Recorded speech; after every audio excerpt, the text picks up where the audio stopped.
Everyone building a gaming PC right now thinks a 6-core processor is basically obsolete. That belief is wrong, and one Vietnamese tech channel just proved it with numbers that should embarrass every hardware forum on the internet. Here's the thing nobody wants to admit. The PC building community has turned core count into a religion. More cores, more power, more future-proofing. That's the gospel everyone repeats without actually testing it. But Realtek, a channel that's been quietly building one of the most practical newbie PC guides on YouTube, just sat down and asked the question everyone's afraid to ask directly. Is 6 cores actually enough to game right now, in 2026, without compromise? And the answer he landed on is going to make a lot of people rethink their entire build. Let's start with the FPS debate, because this is where things get genuinely controversial. Most gamers throw around numbers like 60 or 120 frames per second like they're universal truths carved in stone. But the reality is way messier than that. 30 frames per second on a console, like a PS5 or a Switch, actually feels smooth because it's locked, it's consistent, it never wavers. But that same 30 frames per second on a PC feels like garbage because PC frame rates fluctuate wildly, bouncing between 25 and 35 constantly. That inconsistency is what your brain actually perceives as stutter, not the raw number itself. This is a distinction almost nobody makes, and it completely reframes how you should think about performance benchmarks you see online. 60 frames per second is where things start feeling genuinely responsive. That's the real threshold, not some arbitrary number marketing teams throw around. But here's where it gets interesting. For competitive esports titles, the real target is 120 to 144 frames per second minimum. Why does that matter so much? Because lower input lag literally means you see enemies and react to threats before your opponent does. In competitive shooters, that fractions of a second advantage is the difference between winning a gunfight and watching a kill cam. This isn't opinion. This is measurable reaction time translated directly into win rate. Now here's where the comment section exploded into actual warfare. One viewer straight up said, playing competitive shooters at 2K resolution instead of 1080p is basically sabotaging yourself, calling it buying yourself frustration. His logic? If you actually want to win, you need 500 to 600 frames per second, and you simply cannot hit that ceiling running higher resolutions.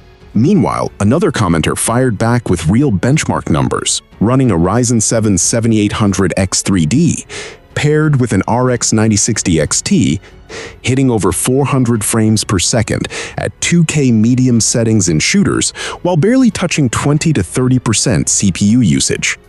So who's actually right?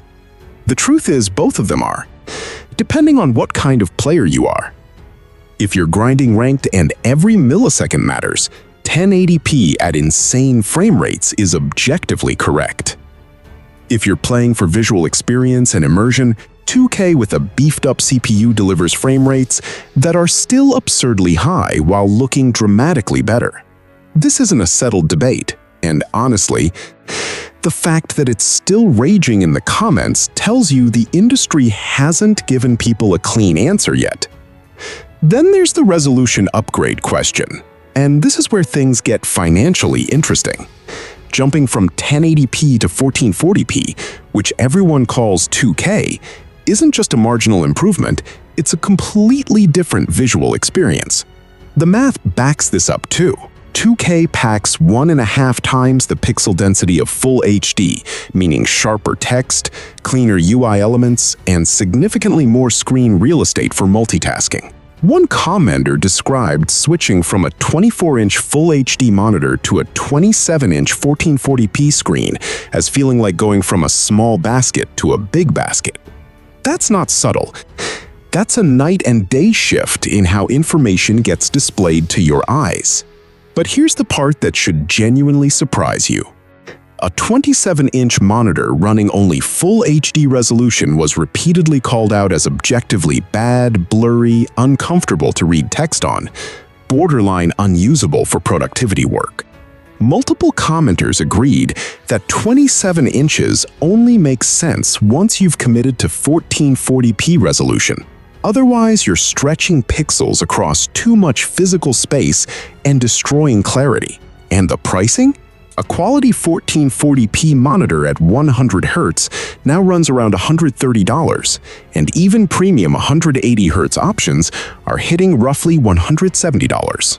That's not a luxury upgrade anymore. That's an impulse purchase price point for a visual leap this significant.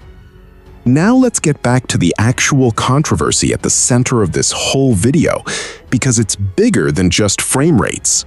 The claim is that you only need a strong graphics card to build a great gaming PC, and processors barely matter anymore. On the surface, that sounds true. But peel back one layer and the story completely changes depending on what you're actually playing. For competitive esports titles, CPU choice matters enormously, way more than most builders realize. The channel dropped a genuinely shocking comparison. Take an Intel Core i5-12400F paired with an RTX 5060, running a competitive shooter, and you're looking at roughly 350 frames per second. Swap that exact same graphics card onto a Ryzen 5 7500X3D instead, and suddenly you're looking at 700 to 800 frames per second. Same GPU, nearly double the performance. That's not a marginal gain. That's a fundamental rewrite of what GPU matters most actually means. If you're chasing competitive frame rates, ignoring CPU architecture is genuinely one of the most expensive mistakes a builder can make. But flip the scenario to AAA gaming at higher resolutions like 1440p or 4K and everything inverts. Suddenly, the GPU becomes the dominant factor, and CPU choice barely moves the needle. A mid-tier processor paired with a high-end graphics card will fully utilize that card's power at those resolutions, meaning dumping extra cash into a flagship CPU for pure 4K gaming is often just wasted money. This is the nuance that gets completely lost when people repeat oversimplified advice online. And it's exactly why so many first-time builders end up with unbalanced systems that either bottleneck hard or waste hundreds of dollars on unnecessary silicon. So back to the 6-core question, because this is genuinely the meat of the entire debate. The channel's conclusion is that 6 cores handles 99% of gaming scenarios right now without any real compromise. That Ryzen 5 7500X3D example proves it hard, delivering 700 plus frames per second in competitive titles despite only having 6 cores. For the vast majority of gamers, that's not a limitation. That's a sweet spot that balances cost and performance perfectly. But there's a minority exception that deserves real attention, and it's honestly the most interesting part of this whole discussion. Open-world games and real-time strategy titles that require controlling massive numbers of units simultaneously. We're talking tens of thousands of NPCs on screen at once. Genuinely start straining 6-core processors. In those specific scenarios, 8, 12, or even 16-core chips start pulling ahead in ways that actually matter to gameplay smoothness. So if your gaming diet leans heavily into massive strategy titles or sprawling open-world simulations, the 6-core recommendation stops applying to you specifically. There's also a second scenario worth flagging. If your workflow extends past just playing games into recording gameplay footage, editing highlight reels, or running any kind of content creation pipeline alongside your gaming sessions, 6 cores starts feeling genuinely limiting fast. Video encoding and editing are brutally multi-threaded tasks that reward higher core counts dramatically more than gaming does. So the honest answer isn't 6 cores is always enough. It's 6 cores is enough specifically for pure gaming. And the moment your use case expands beyond that, the math changes completely. Now, let's talk about the cooling debate buried in the back half of this video, because it's another spot where common assumptions get flipped upside down. Everyone assumes liquid cooling automatically outperforms air cooling. That's not actually true at every price point. In the same budget tier, Air coolers frequently outperform liquid AIO coolers, especially in the sub-$40 range where liquid coolers cut corners aggressively to hit that price point. Air cooling is mechanically simpler, which means less that can go wrong and less engineering compromise needed to hit a budget. But liquid cooling has one structural advantage air cooling can never match: physical scalability. Air coolers are fundamentally capped by how large a heatsink can physically get before it starts warping motherboards or becoming genuinely unwieldy. Liquid cooling doesn't hit that same ceiling nearly as fast, which is why you see radiators scaling up to 360mm, 420mm, even 480mm configurations that dramatically outperform anything air cooling can physically achieve. At those larger radiator sizes, liquid cooling pulls decisively ahead in raw thermal performance. No contest, so the real answer isn't liquid is always better or air is always better. It's that the comparison itself is somewhat flawed depending on your budget tier. If you're spending under $40, air cooling likely wins on pure thermal efficiency.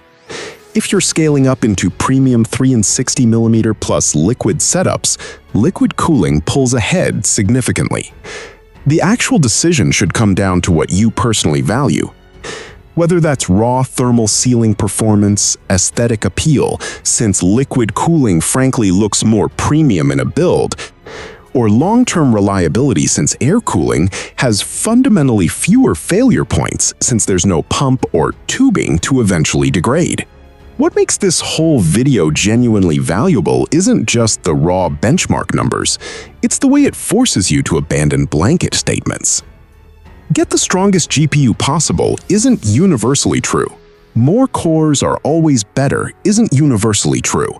Liquid cooling always wins isn't universally true. Every single piece of PC building wisdom that gets repeated as gospel online actually has hidden conditions attached to it, and those conditions depend entirely on what games you play, what resolution you're targeting, and what your budget actually allows. The comment section on this video turned into a genuine microcosm of the entire PC gaming community's ongoing identity crisis. You've got competitive purists insisting frame rate above all else justifies dropping to 1080p no matter what. You've got visual enthusiasts insisting the clarity jump to 1440p is worth sacrificing some raw frame rate.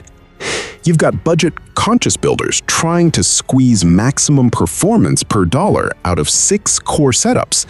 And you've got power users who've already decided none of this debate applies to them because they're running flagship hardware, regardless of what the math says is necessary. So where does that leave the average person trying to build their first serious gaming PC? The honest takeaway is this: stop chasing universal answers because they don't exist in this hobby. Figure out specifically what you're playing. Competitive shooters versus sprawling open-world epics versus strategy games with massive unit counts.